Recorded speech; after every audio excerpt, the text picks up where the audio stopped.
Bulldog fans, game two of the Tulane series saw a lot of fireworks, both at the plate and in the dugouts. But a game that ended in a 9-5 victory after a walk-off grand slam by Luke Hancock ties the series up 1-1. It is a much-needed win for your Bulldogs. To start things off, as we do, we're going to start with the pitchers. Sarantola got the call to the bump.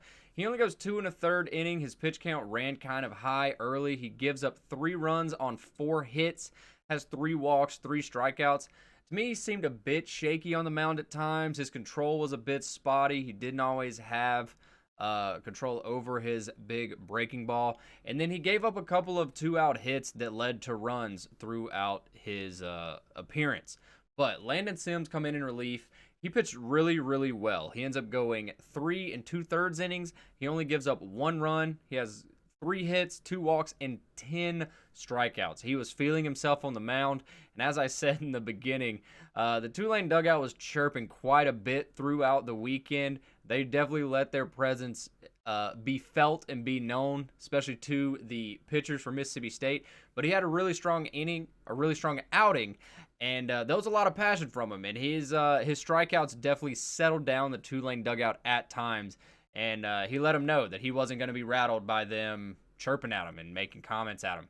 Houston Harding then comes in and throws 2 innings of late relief, and Stone Simmons closes the game out. He gives up 1 hit, but then has 3 groundouts to finish the game. At the dish, the Dogs had 7 walks and 4 strikeouts as a team, and the majority of their 9 runs came in the 9th inning. But in the first inning, Tanner Allen has a 2-run home run, and that really, you thought, would spark and set the tone for the day for the Bulldogs. However, that's the only runs we'd see from the Dogs until the 6th inning, when Cameron James had a solo home run of his own to start the bottom of that inning. And it was really interesting to see because Mississippi State, they didn't seem to have a problem getting on base. They just seemed to have difficulty scoring those runners. They couldn't quite get them around and get them back home. But things exploded in the 9th inning. Mississippi State started with a pair of singles and then a walk that loaded the bases for Tanner Allen. He hits a single that scores 2 and then puts runners at second and third, and that 2 RBI single that he ends up stretching into a double ends up tying the game at 5. Josh Hatcher was intentionally walked. There was no out, so they wanted the force play at home to try to limit the damage. But Luke Hancock wastes no time. The first pitch he sees, he sends way out in right field for a grand slam walk-off to win the game. I believe he was quoted saying that was probably the biggest moment of his life, and it was awesome to see. It was awesome to be a part of. I did work this game as I did game 1. And as much as I want to give Hancock the hitter of the game for that grand slam, he only went 1 for 5, so that grand slam, as great as it was his only hit of the game.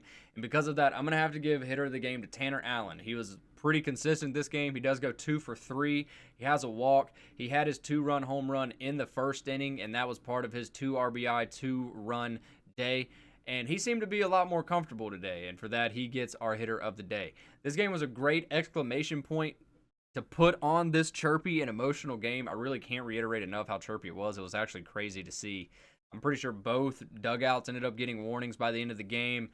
Coaches were coming out of the dugouts on different calls. It was a lot to watch.